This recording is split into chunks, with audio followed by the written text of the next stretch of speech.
the hyperscalers. I love the fact that you brought them up, and my supposition is that they're going to become increasingly more of a presence in the Department of Defense. When you have a market cap of $3 trillion, which exceeds most nations' GDPs, you have a lot of walking around money.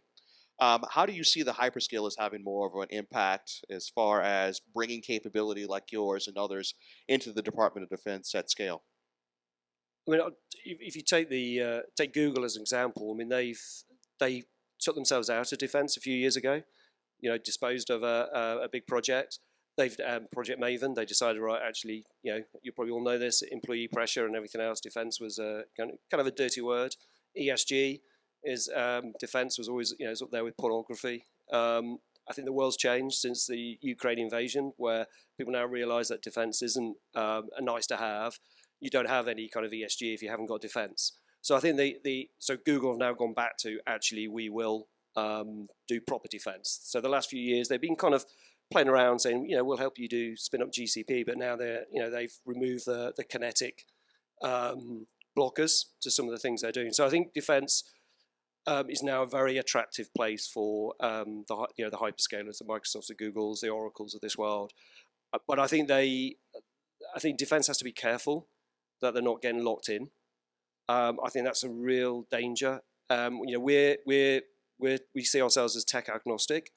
That's not because we're playing one off each other, but I think in the world that tech is now, especially in AI, you cannot lay bets. You cannot bet on anything. So when DeepSeek came out, within 70 minutes it was available on a platform. You've got to be able to move as fast as the tech is moving. And I've been in tech for 35 years. I've never seen tech move this fast. And you have to be tech agnostic. So yes, we have great relationships with Google, but if Microsoft has something better, we use what they have. If it's open source, we use that. So I think for the DoD, they've got to be very careful that they don't bet on Microsoft or Google or anyone. They've got to be agnostic. Excellent points. And so, yes, you're exactly right. Project Maven was the catalyst for Google to back out. And believe it or not, the inside baseball it was just actually 3 ethnically Chinese engineers that sort of caused this whole wave of 3,000 employees across Alphabet to go ahead and file the protest.